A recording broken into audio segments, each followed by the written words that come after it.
Oui.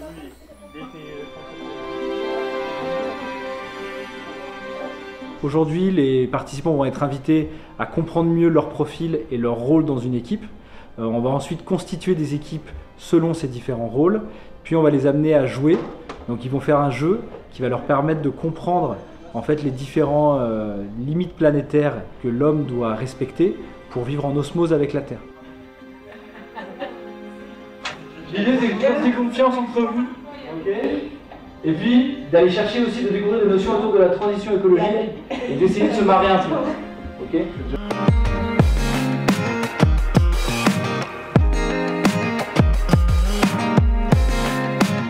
Est-ce que tu trouves que cette phrase elle te parle? Et dans ces cas-là, tu mets le nombre de points qui te paraît le plus pertinent.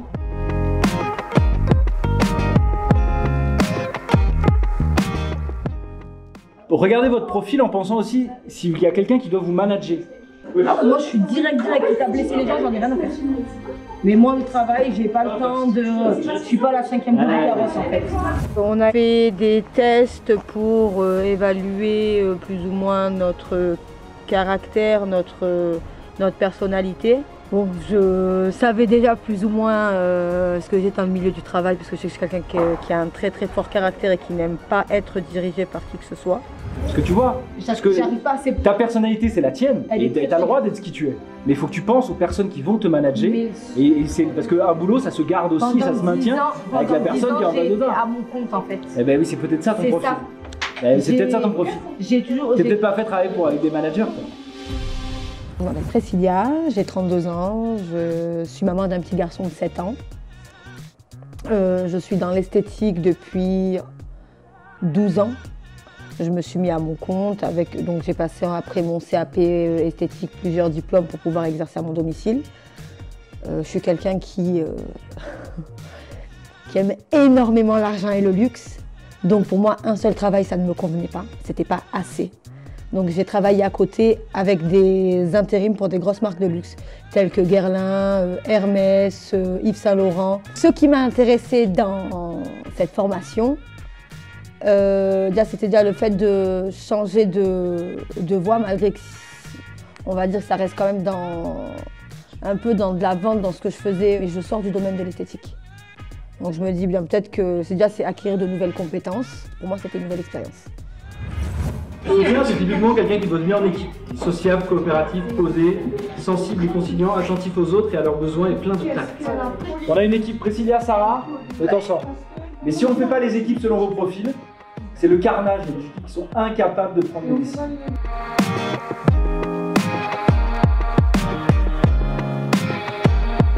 Le test de personnalité m'a permis de savoir que je suis un promoteur, c'est ça, et que je suis quelqu'un qui aime bien aider les autres.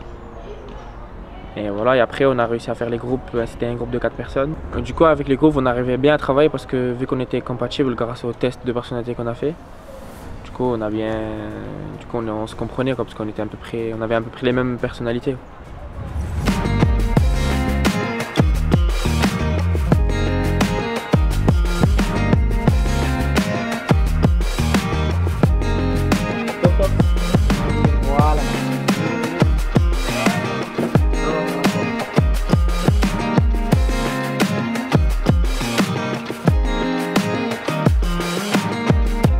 J'ai senti vraiment une volonté d'apprendre et une volonté de s'améliorer, donc je pense que miser sur la formation professionnelle avec eux, si j'étais chef d'entreprise aujourd'hui et que je devais recruter un de ces profils-là, je crois que je focaliserais beaucoup là-dessus. C'est comprendre son parcours, quelle est sa place qu'il peut avoir dans une équipe, et puis le former en conséquence pour lui donner les clés pour pouvoir être compétent dans la durée. On met en place et comme ça quand les autres arrivent, tout sera OK. Aujourd'hui, avec les étudiants, je vais avoir la chance d'animer une fresque du climat. Voilà, c'est un atelier qui permet de découvrir les enjeux du changement climatique de manière ludique et sur le principe de la co-construction.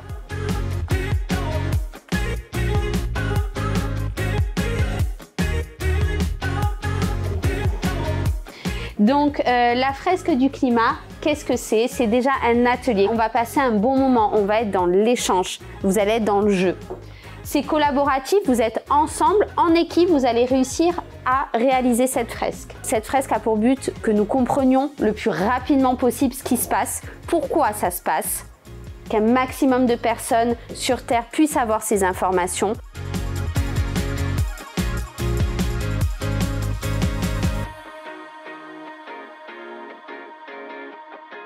Ça raconte une histoire. Ouais. Donc vous allez raconter une histoire. Des causes vers les conséquences. De la plus importante à la moins importante.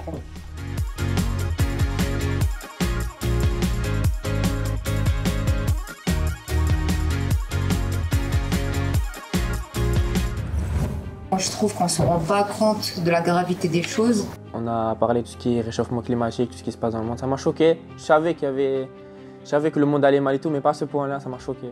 De mon côté, moi aujourd'hui je sais tout ça, donc demain je veux le partager avec quelqu'un d'autre pour justement pour sensibiliser, sensibiliser d'autres personnes et leur expliquer ce que j'ai appris aujourd'hui pour que aussi la personne se rende compte de la gravité qui nous attend dans le futur.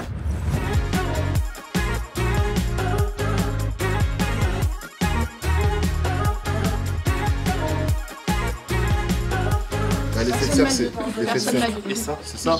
Parce que, Oui, c'est vrai. tu vois, même moi je le mettrais, genre, tu as vu là. Pour l'utilisation des bâtiments, le transport, l'industrie et l'agriculture, de quoi on a besoin?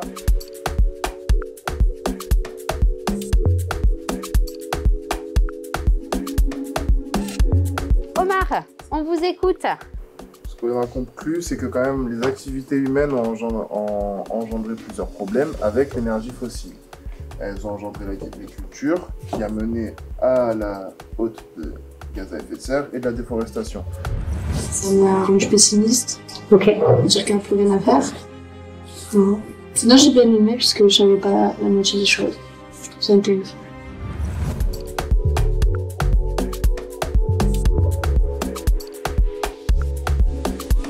En tant que demain, en tant que vendeur, à quoi ça vous sert? Vous allez vous en servir pour vendre un article ou pour peut-être défendre un prix d'un article.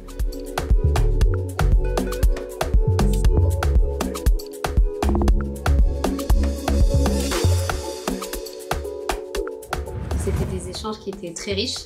C'était un plaisir d'échanger avec eux, de comprendre leur point de vue. C'est aussi toujours intéressant de pouvoir échanger avec eux sur les modes de vie, les modes de consommation, quels sont les impacts et surtout de mettre tout ça en lien avec le commerce de demain, les attentes des consommateurs qui évoluent, qui changent par rapport à tous ces enjeux climatiques et eux, leur positionnement en tant que vendeurs, les nouvelles techniques de vente qu'ils vont devoir mettre en place justement pour continuer à commercer dans ce contexte.